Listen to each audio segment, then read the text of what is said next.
Most people watch football for the entertainment. And look, I get it, that's absolutely fine. But have you ever wanted to go deep? Because there's a whole nother level to the game. In this video, I'm going to show you how a coach would see the game, because it's way different than what you might think. Step one. The first thing is pretty simple. Stop following the ball. Most people's eyes go wherever the ball goes. And look, again, that's natural because you want to see what's going on. But coaches are constantly scanning the whole pitch. They want to see the structure, the distances between players, and the movements off the ball, because they want to see the bigger picture to try and understand how well the opposition team are doing at defending whatever that coach is throwing at them, or trying to see how well their own team are doing and whether they need to change something. But also note this, the positioning of a coach from the sideline makes it extremely difficult for them to actually see these ideas take place within a game. Now, the modern analysis technology nowadays that they have on the touchline, like the iPads that they go and check, makes it easier for a coach to watch instant highlights and kind of see the game from a bird's eye view. But you still need a very good eye to be able to spot what's going on just by the coach watching it from the side. And it's partly the reason why Sir Alex would sit higher up in the stands. Oh, and by the way, I've created a free match analysis template that you can download now using the link in the description, and it will help you practice these methods. Now, coaches structure the game using different phases of play. There's 4 key ones that I'm going to note down: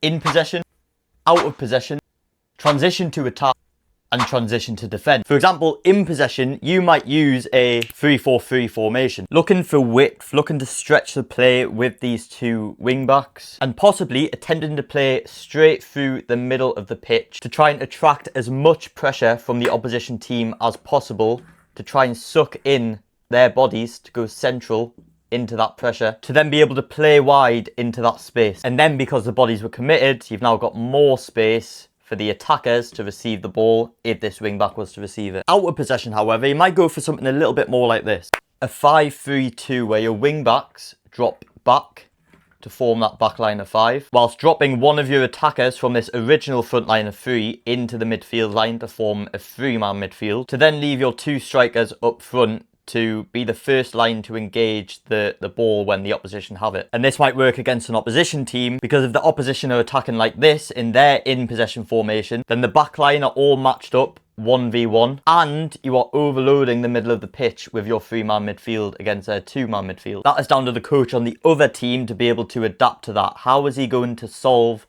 that problem? Could he move one of the pivots inside into the centre here to then drag his marker to then free up space for this man to drop and receive on the outside? Could do. It's all about problem solving. When transitioning to attack, you might ensure your fullbacks have really good starting position, where they're able to run into the space ahead of them, which means upon winning the ball, you need to play wide quickly. Or you might ensure that your striker has good support and runners around him to be able to play off that striker and play a little bounce pass into a forward-facing attacker. And when transitioning to defend, you might ensure that your backline drop off a little bit to stop that ball over the top. You might have your goalkeeper step up slightly to anticipate that ball coming over. You might decide to counter press immediately to try and reduce options and put the opposition under a little bit of pressure. Or you might play more conservative and just drop back into your normal defensive shape. But notice how each one of these phases feeds into one another. And that's what a coach really looks to see during the game, because they're always thinking about what is next. What could that next phase be, and are we ready for it? So when you lose possession, are the teams set up well defensively to be able to defend the opposition transition? Step 3. Now, this is probably one of the most important things. Coaches watch for patterns, because patterns tell you the intent by the other team, or show the coach whether their own team is carrying out what they want. And I want to show you a great example from last season when Unai Emery outsmarted Chelsea using this exact thing. He spotted a problem in Aston Villa's build-up and then solved it intelligently. So here you can see when Chelsea are pressing Aston Villa in the first half, Cucurella is stepping up extremely aggressively onto Villa's right back to instigate that press. And that meant that whenever the ball went into that right back, Cucurella was on top of him straight away. And Villa just couldn't get out. Chelsea won the ball a lot of times in the final third and created a lot of very good chances from it, and even went 1-0 up. But in the second half, Unai Emery put this player onto Cucurella before he went in to go and press. So now Cucurella is given a decision to make, because this Aston Villa player here is now disrupting his movement into there, because if he goes,